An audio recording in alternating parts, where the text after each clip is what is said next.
الرحمن الرحيم عما يتساءلون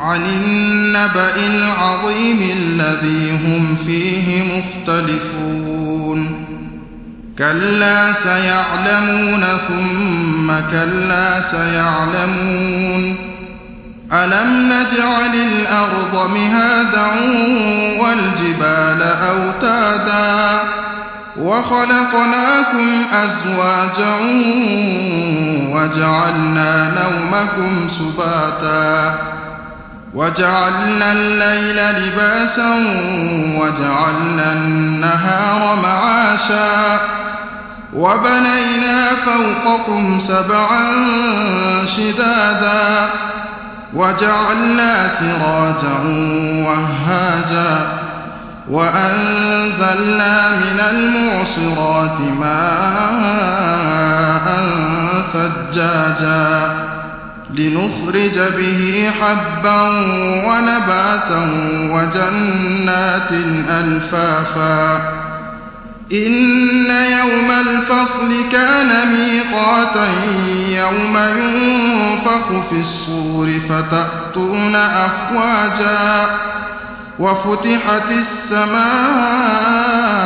فكانت أبوابا وسيرت الجبال فكانت سرابا إن جهنم كانت مرصادا للطاغين مآبا لابثين فيها أحقابا لا يذوقون فيها بردا ولا شرابا إلا حميما وغساقا جزاء وفاقا إنهم كانوا لا يرجون حسابا وكذبوا بآياتنا كذابا وكل شيء أحصيناه كتابا فذوقوا فلن نزيدكم إلا عذابا.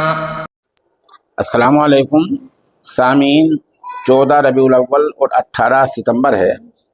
خبر کا عنوان ہے فرانس کے قاری رحمۃ اللہ علیہ کا سوانح خاکہ۔ یہ تلاوت آپ نے سن لی۔ اس تلاوت کے بعد ہم یہ سوانح خاکہ بول رہے ہیں۔ یہ ان قاری صاحب کا ہے جن کا فرانس میں 2 دن پہلے انتقال ہوا ہے، جن کا نام نامی اس میں گرامی ہے، قاری سعید عبدو بدر الدین۔ یہ مضمون ہمیں دارالعلوم فلاح دارین ترکیسر گجرات کے محتمم مولانا نذیر احمد خانپوری نے بھیجا ہے، اور یہ ہمارے پاس مولانا شعیب عالم مفتاحی فلاحی کے واسطے سے آیا ہے۔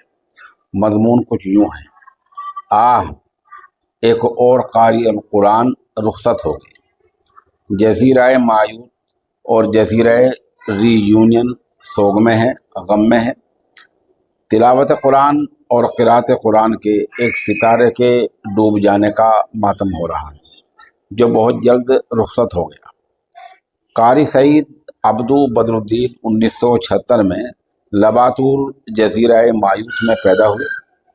انہوں نے اپنی دینی تعلیم کا آغاز اپنے آبائی گاؤں میں شیخ ماحولتی رحمۃ اللہ علیہ سے کیا۔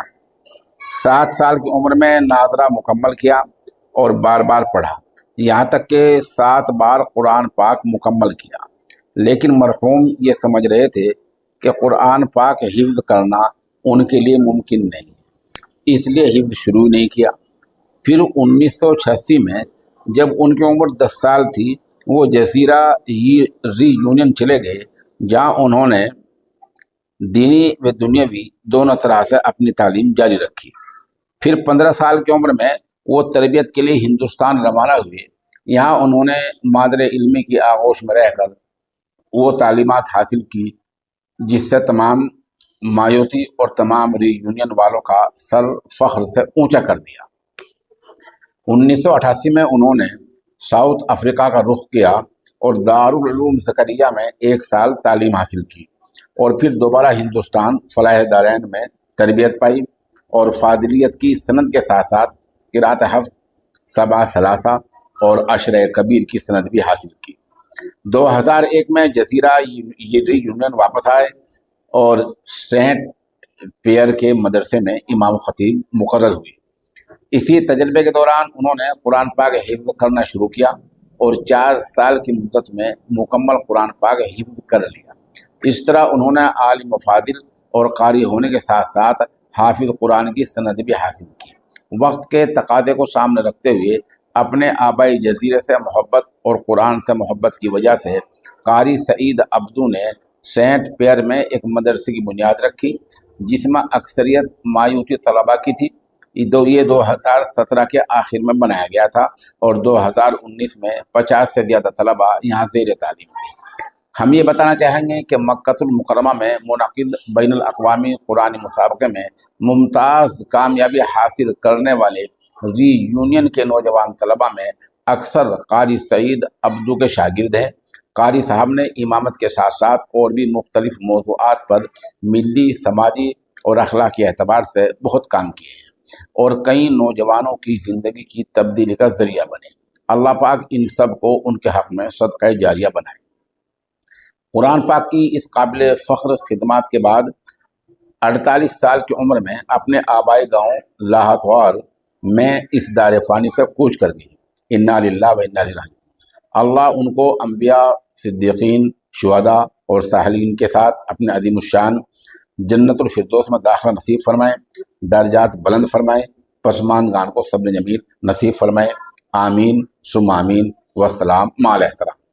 ساتھ ہی عرض کر دوں کہ کل ہم نے اس بارے میں ایک خبر اپلوڈ کی تھی، اس پر دا بیڑی سے جناب قاری لقمان محمود قاسمی کا ایک کمنٹ آیا تھا، جس میں انہوں نے بتایا تھا کہ ہمارے دیال، شاملی، مظفر نگر، سہارنپور میں جو قراء ہیں وہ اکثر جو قراء ہیں وہ انہی قاری رحمۃ اللہ علیہ کے طرز میں اور انہی کے لہجے میں کلام پاک پڑھتے ہیں۔